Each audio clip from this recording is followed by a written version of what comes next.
During a college entrance exam, a boy named Christopher is taking a test designed by Einstein when he suddenly pauses. The proctor, assuming the boy is stuck on the problem, immediately starts to mock him. Unexpectedly, Christopher finishes it in under 30 minutes, leaving the teacher so shocked he's speechless. After the exam, his sister praises him endlessly because that specific problem took even Einstein 3 days to solve. Aside from his genius intellect, Christopher also has a passion for a robot named Cosmo. However, the robot and its related program were cancelled for a specific reason. In 1955, Disney mass-produced robots to replace human labor. They functioned well and served humanity tirelessly until one day, some robots began to rebel and attack humans. The simple reason was that the robots had developed self-awareness and became bored with their pre-programmed lives. As a result, the robots rose up against human dominance. The Robot Equality Alliance held violent protests in the US, and a war between humans and machines broke out. From that moment on, a decree was issued. Any citizen harboring a robot would be charged with treason. To fight the robots, humans, limited by their physical strength and inability to fight day and night, needed a solution. A scientist named Ethan discovered a breakthrough he called the Neurocaster, a device that links the human mind to robotic bodies. By simply wearing a controller helmet, humans could pilot mechanical bodies to fight the robot uprising without fear of physical casualties. In just 1 week, humanity managed to quell the rebellion. The leader of the robot uprising was forced to sign a surrender treaty with President Clinton. Consequently, the rebellious robots were exiled to a place called the Exclusion Zone in the desolate wastelands of the American Southwest. A few weeks later, Michelle is left alone, living with her uncle, Ted. She is constantly controlled by her uncle and treated as a money-making tool in the house. Since she is living there on charity, she can't talk back.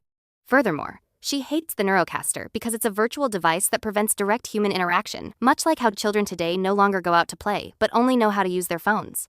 Because of this attitude, Michelle is called to the principal's office and reprimanded for skipping class. The teacher demands she call her parents, but she explains that her family died long ago in an accident.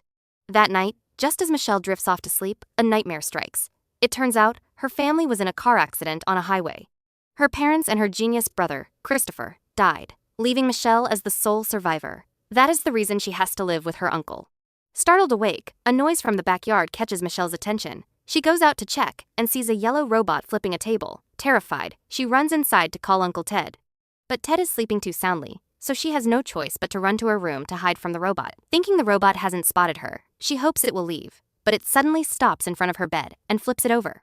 When Michelle threatens it, asking what it wants, the robot unexpectedly points at her. Michelle asks why, but the robot seems unable to speak. It proceeds to remove a switch and asks her to fix its voice box. Once fixed, the robot immediately picks up a photo of the two siblings and points at the brother, implying that he is Christopher, Michelle's late brother. She refuses to believe her brother is alive and kicks the robot into the door. The loud noise wakes Uncle Ted, who discovers the robot in Michelle's room. He demands she get the robot out before he calls the police. Seeing his sister pushed down, Christopher decides to teach this uncle a lesson. When Ted tries to strike with a golf club, the robot brother throws him into a pile of weights, leaving him bleeding.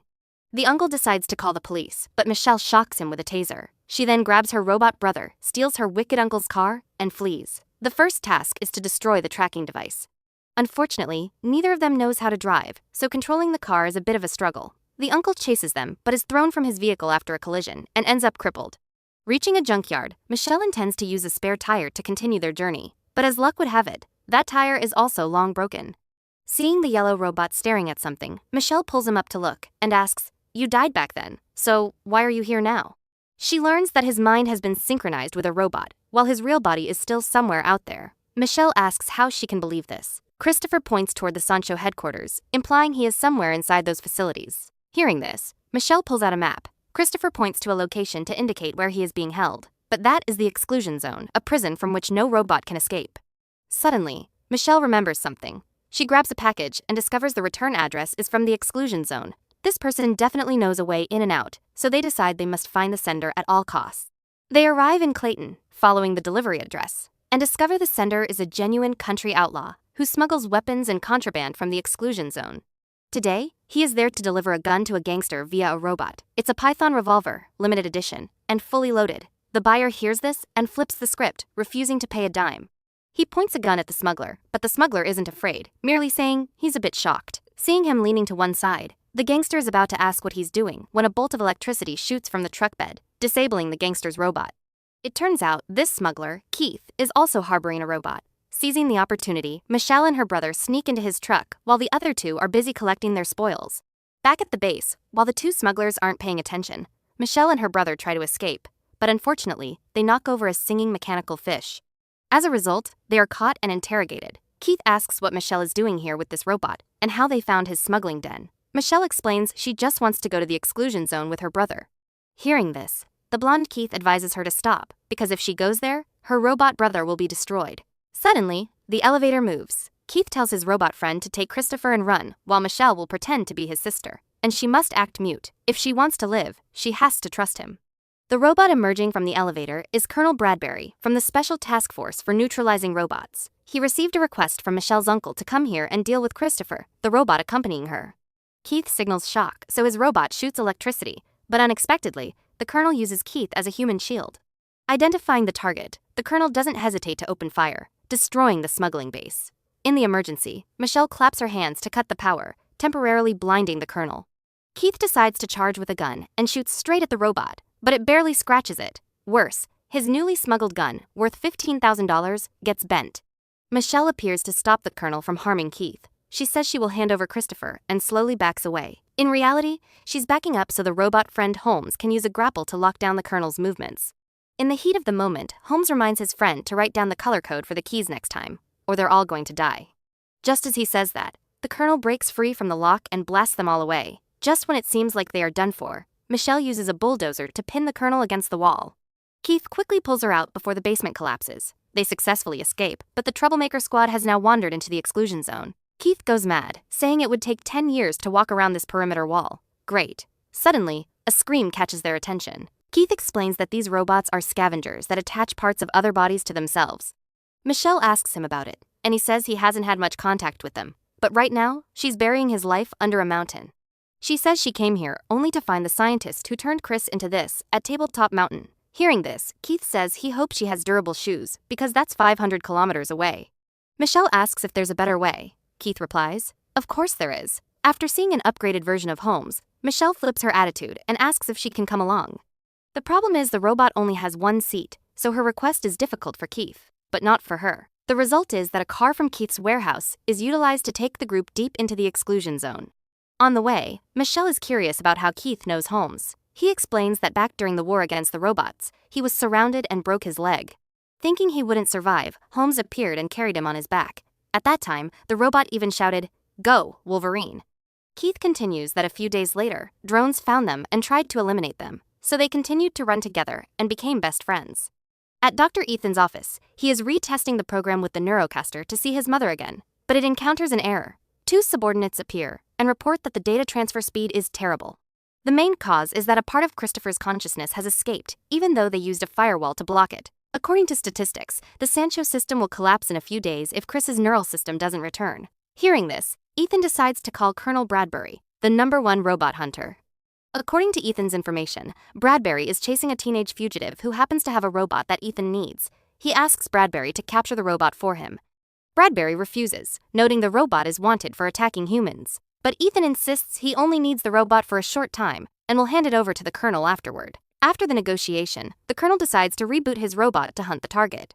Meanwhile, Chris's group reaches a canyon and discovers an abandoned shopping mall. Looking through binoculars, Keith thinks there might still be some usable supplies and food there.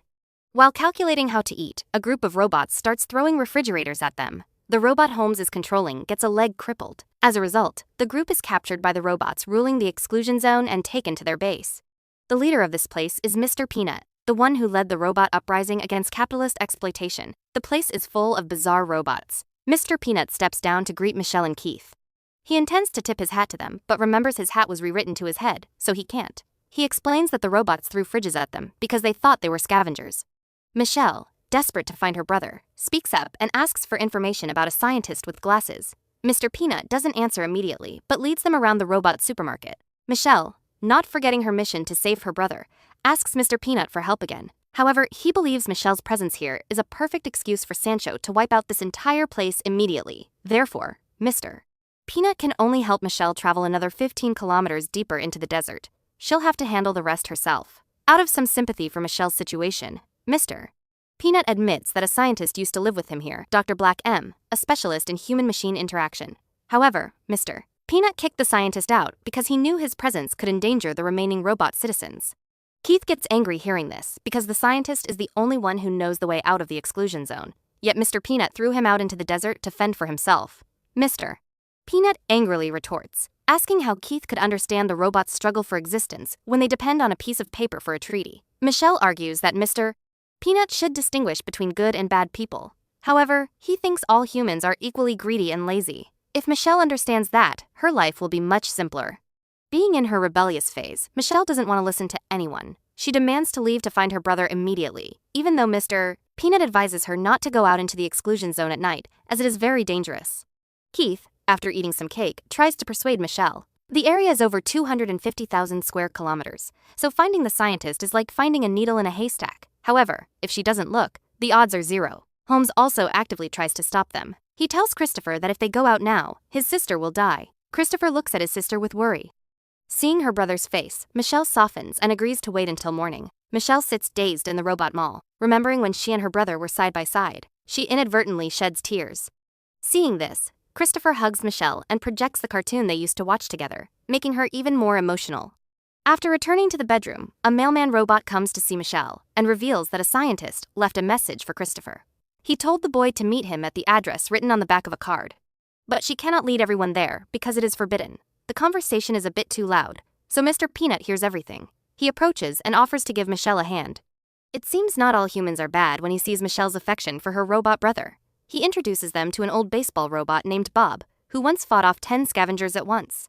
Bob is confident he will be very useful to the team on the upcoming trip, though his downside is that he falls asleep easily. Keith remarks that he'll probably just drag the team down. As soon as he finishes the sentence, Bob fires a baseball at light speed to prove he isn't useless. Coincidentally, the Colonel has also found Mr. Peanut's base and witnesses Michelle and Keith getting into his vehicle. Michelle's group quickly arrives at the location written on the letter. Seeing the desolate scene, the group is suspicious about the address. The mailman robot insists she can't be wrong. The US continent has 160 million addresses printed on her hard drive, so a mistake is impossible. If Michelle were a package, she would have been dumped in this pile long ago. Michelle climbs up high and sees a house that looks like the scientist's residence. Suddenly, scavenger robots wake up and chase Michelle's group. The group panics and runs towards the scientist's door, but upon arrival, they discover it's a fake door. Bewildered and not knowing where to run, loud music suddenly blares. The scavenger robots panic like they've seen a ghost and run away. Before they can understand what's happening, the ground collapses into a slope. It turns out the real entrance is the slope leading down to the scientist's dwelling. Upon seeing the scientist, Christopher approaches and hands him the invitation letter for verification. Realizing the boy in front of him is Christopher makes the scientist overjoyed. But Michelle is not. She rushes forward asking why he kidnapped her brother. When the scientist doesn't answer, Holmes gives him a shock, and he finally responds. Christopher is actually at Sitter, a Sancho facility on an island. The scientist took her brother because humanity was dying and losing the war. Until the scientist found Chris, his appearance was like a gift from God. Michelle is shocked because, in the hospital, the scientist had held her hand and said Chris was dead. Michelle doesn't care about the war. She only cares about what the scientist did to her brother. The scientist has a computer robot friend. The computer possesses all the scientist's memories and voice. What the scientist knows, the computer knows. The scientist asks the computer to open file 179 for Michelle to see. At that time, the scientist thought Chris was in a permanent coma. He viewed using Chris's brain for Sancho computing as simply a donation. Chris's mind was a breakthrough to link the neurocaster with the drones humans used. Michelle feels disgusted by what the scientist did to her brother. However, the scientist says that if he hadn't done this, Michelle's brother would have died in the hospital. Doing this was saving Chris. Moving on to file 236, 15 months later, the scientist discovered Chris showing signs of recovery and waking up. The scientist demanded Ethan disconnect Chris from Sancho, but Skates refused and threatened to kill the scientist. Since there was no way to physically remove Chris, the scientist created a small connection between Chris and the external network so Chris's mind could escape. The scientist implanted the location, Blue Sky, into Chris's mind, hoping Chris could find a family. Michelle asks the scientist to help her group escape the exclusion zone. If he got in, he certainly can get out. While discussing, they discover Colonel Bradbury has caught up. He fires a shot that blows up the entrance, but finds no one inside. While looking around, the lights go out. Mr. Peanut stayed behind to stop the Colonel and buy time for Michelle's group to escape, but the place is surrounded by drones. Michelle quickly takes her brother to hide, but is still spotted. Fortunately, the scientist appears with a sniper rifle and takes down a drone with one shot. As for Colonel Bradbury, after destroying Mr. Peanut's hat, He remarks that this beautiful base is about to become a scrapyard. After saying that, he returns to hunting Christopher. To let Michelle and her brother escape, the scientist uses himself as a human shield, knowing the colonel won't harm a human. But Skates is different. He executes the scientist and has his men capture Michelle's brother while she stands by helplessly. After the battle, Michelle and the robot team return to the base only to find it destroyed and turned into rubble. Seeing friends who once stood by their side now reduced to scrap metal, Mr. Peanut can only say goodbye and wish them peace in the other world. After Christopher is captured, the colonel is indignant because he didn't expect the robot he was chasing all this time to be a human. Skates tricked him into violating the policy of protecting humans, but Skates claims that thanks to Christopher, these obstacles are just stepping stones for him to make humanity the masters of the world. The colonel is merely a witness to history. Back with Michelle's group, she feels sorrowful and tries to pick up the robot her brother liked best. Keith comes over with his new haircut and says if she wants it, she can break the glass and take it. No one is watching. He encourages her, saying she isn't alone. She has Keith, Holmes, and other robot allies. Hearing kind words from a smuggler with a fresh haircut makes her find Keith somewhat less annoying. Michelle regains her spirit. She asks the computer robot to plan a rescue for Chris. Keith appears and says she won't be fighting alone. Everyone here will accompany her. Keith finds a bunch of big trucks on the interstate and asks Holmes to hotwire them. Holmes happily says it's easy and that he can even fit the HCM-60 weapon on it, which will be very useful in battle. The computer robot explains that if Michelle takes Chris, Sancho will collapse because the Sancho network runs through her brother's brain. Without it, no drone can function. Disconnecting him will crash the entire Sancho system worldwide. Hearing this, Michelle persuades Mr. Peanut to fight with her to destroy the sick Sancho system. Robots and humans will have a peaceful life instead of fighting and hating each other. The mailman robot speaks up. From here to Sitter is about 2,000 kilometers, not too far to claim freedom. All robots support this war. Mr. Peanut nods in agreement, not forgetting to reattach his favorite hat. And so, the robot army sets off together. The group easily passes through the exclusion zone gate with the computer's intelligence and crosses the Great Sea. Upon arriving at the base, Holmes rams a truck straight into the Sancho headquarters. Amidst the chaos, Michelle and the computer friend break into Sancho to find her brother. After drawing the drone's attention, Holmes and Keith run for their lives but can't outrun them. The swarm approaches too fast, forcing them to stop and fight. A dirty player uses a suicide bomb, damaging Holmes' HCM immediately. He has to shed his armor and continue running with Keith, essentially baiting the drones closer to a trap. The robot army is hiding as planned. When the drones arrive, TVs and refrigerators fly like shrapnel. Every hit takes one down. A battle erupts on both sides, with everyone chipping in to give the drones a beating. Seeing the chaos below, Ethan takes the opportunity to go to the control room. He wants to personally enter the fray to deal with these out-of-control robots. Meanwhile, Michelle and the computer reach her brother's room, but they have no weapons to threaten anyone. They look behind and see a fire axe. The computer friend acts crazy and charges inside, causing the two scientists to panic and flee. Seeing her brother after so long, Michelle is emotional and wants to wake him up immediately. But the computer says if she wants to talk to her brother, she must use the neurocaster to enter Chris's mind. Outside the Sancho compound, the fighting is fierce when a massive drone appears. With modern technology, Ethan is able to destroy the toughest robots. In a critical moment, Colonel Bradbury appears and rescues Mr. Peanut before he is harmed. The colonel is fed up with serving a hypocrite who wants to dominate everything. He no longer wants to serve someone who is less human than the robots. After telling Mr. Peanut Ethan's location, the colonel disconnects and chooses to leave the battle. After Michelle breaks into her brother Chris's mind, she is surprised to find it is the warm house filled with laughter from years ago. Michelle steps forward and wants to pull him out, but Chris cannot leave. His connection to the Sancho Center is symbiotic. If there is no Chris, Sancho ends, and so does he. Chris tells his sister that he won't be the one to end this event. It has to be Michelle. He is ready to sacrifice himself in exchange for world peace. Outside, Holmes is fighting hard against the drones controlled by Ethan. Seeing Keith in danger, he jumps out and takes a bullet for him, collapsing on the spot. In his dying moments, Keith tries to fix him but can't because the damage is too severe. Back with Michelle, when Ethan hears the warning that Chris's room has been breached, he intends to return but is stopped by Mr. Peanut. Meanwhile, Michelle suppresses her pain and turns off the life support provided to her brother. She gently places her hand on his chest to feel the last heartbeats. Her brother did not deserve to suffer like this.